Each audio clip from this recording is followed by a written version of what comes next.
గడ్డం ప్రసాద్ కుమార్ గారిని కలిసి ఒక వినతి పత్రం ఇవ్వడం జరిగింది.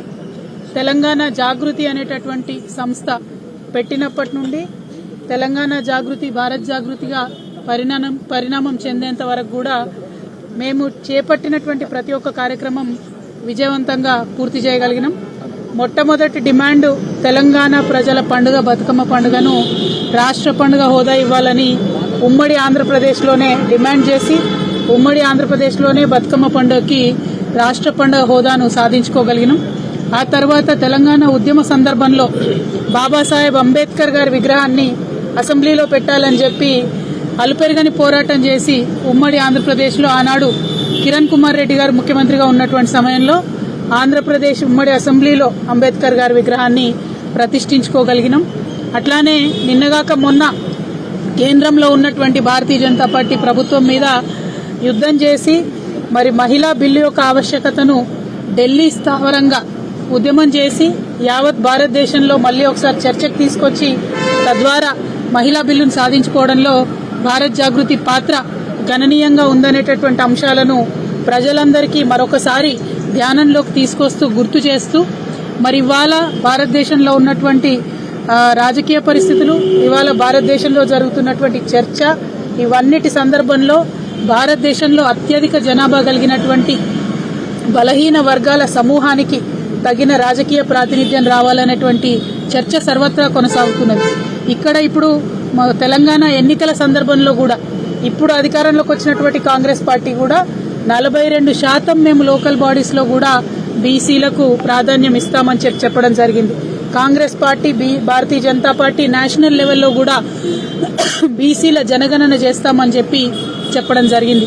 ఇవన్నిటి అంశాలను దృష్టిలో పెట్టుకొని బలహీన వర్గాలకు సమాన రాజకీయ ప్రాతినిధ్యం ఉండాలంటే, వారు ముందుకు రావాలంటే, బలహీన వర్గాలకు మరి ఒక సంఘ సంస్కర్తగా ఉండి భారతదేశ వ్యాప్తంగా అనేక ఉద్యమాలు చేసి భారతదేశంలో ఒక అవేర్నెస్ తీసుకొచ్చినటువంటి గొప్ప సంఘ సంస్కర్త జ్యోతిరావు పూలే గారి విగ్రహం అసెంబ్లీ ఆవరణలో ఉండాలనేటటువంటి అంశంతోని ఇవాళ భారత్ జాగృతి తరఫున మన స్పీకర్ గారు సభాపతి గారిని కలిసి వినతి పత్రం ఇవ్వడం జరిగింది.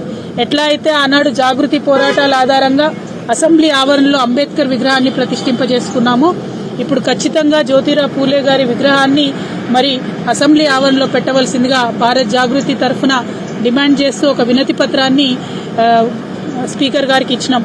తప్పకుండా ఏప్రిల్ 11వ తారీఖు నాడు పూలే గారి జయంతి ఉంది. ఆ లోపల స్పీకర్ గారు ప్రభుత్వము స్పందించి ఒక పాజిటివ్ నిర్ణయాన్ని తీసుకుంటారని చెప్పి మేము మనస్ఫూర్తిగా భావిస్తా ఉన్నాం. ఎందుకంటే అటువంటి సమతామూర్తులను, అటువంటి సమానతత్వాన్ని ప్రబోధించినటువంటి మహనీయులను నిరంతరం అసెంబ్లీకి వెళ్లేటటువంటి వాళ్ళు చూసినట్టయితే చట్టసభల్లో కానీ, చట్టాలు చేయడంలో కానీ, ప్రజలకు న్యాయం కల్పించడంలో కానీ వారికి ఒక స్ఫూర్తి ప్రదాతగా ఉంటారు. కాబట్టి ఖచ్చితంగా జ్యోతిబా పూలే గారి విగ్రహాన్ని ఏప్రిల్ 11వ తారీఖు లోపల ఈ ప్రభుత్వం ఒక పాజిటివ్ నిర్ణయం తీసుకొని ప్రతిష్ఠించడానికి నిర్ణయం తీసుకుంటుందని చెప్పి నేను మనస్ఫూర్తిగా భావిస్తూ ఈ రోజు కార్యాచరణ ప్రారంభించినాం. ఇవాళటి నుండి ఏప్రిల్ 11th వరకు కూడా కంటిన్యూస్ గా రాష్ట్ర వ్యాప్తంగా భారత్ జాగృతి ఆధ్వర్యంలో ఇతర బీసీ సంఘాల అందరి ఒక మద్దతుతోని కూడా రాష్ట్ర వ్యాప్తంగా ఈ చర్చను లేవదీస్తాం. ప్రభుత్వాన్ని రిక్వెస్ట్ చేస్తాం. ప్రతి ఊరు నుండి, ప్రతి చోటి నుండి కూడా ఈ డిమాండ్ ప్రభుత్వాన్ని, స్పీకర్ గారిని తగిలే విధంగా మేము చేయడం జరుగుతుందని చెప్పి ఈ సందర్భంగా తెలియజేస్తూ త్వరలోనే మిగతా కార్యాచరణ అంతా కూడా ప్రకటిస్తాం. ఈ రోజు వినతి పత్రం ఇచ్చి వారిని కలవడం జరిగింది. స్పీకర్ గారు కొద్దిగా ఆరోగ్యం కూడా బాగాలేకపోతే పరామర్శించడం కూడా జరిగింది. వారు త్వరగా కోలుకోవాలని, మరి జ్యోతిబా పూలే గారి విగ్రహం అసెంబ్లీలో నెలకొల్పడం మీద పాజిటివ్ నిర్ణయం వారు త్వరగా తీసుకోవాలని చెప్పి కోరుకుంటా ఉన్నాను. Thank you. జై Telangana.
That is precisely why we are requesting that in the assembly premises, where laws are made, where many decisions by the government are made, these decisions should be pro-oppressed sections.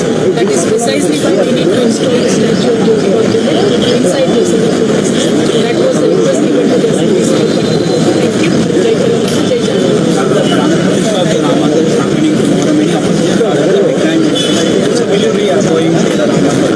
Well, we never got invited, but Bhagwan Shri Ram is everybody's God. We will certainly visit Ayodhya one day. We did not get official invitation from our party. It is all right. We are Hindus, we are practicing Hindus. One or the other day, whenever there is a possibility, we will certainly go visit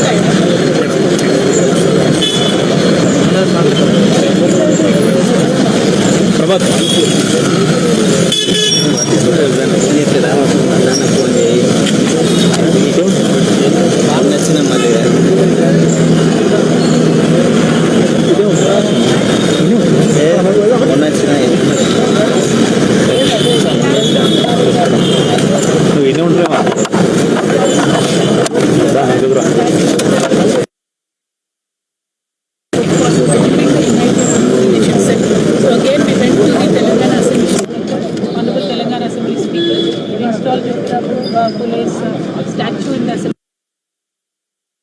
Whenever you look at a statue of a great reformist or a great person, you draw a lot of spirit from him to work more for the society.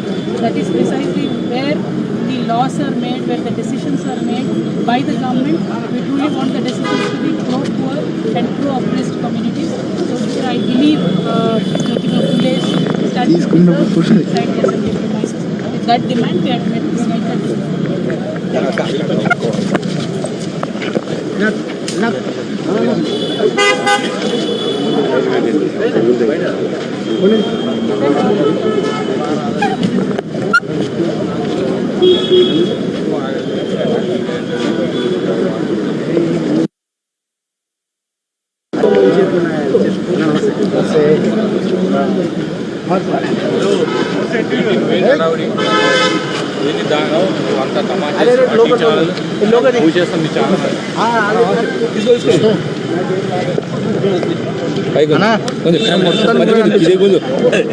కొంచెం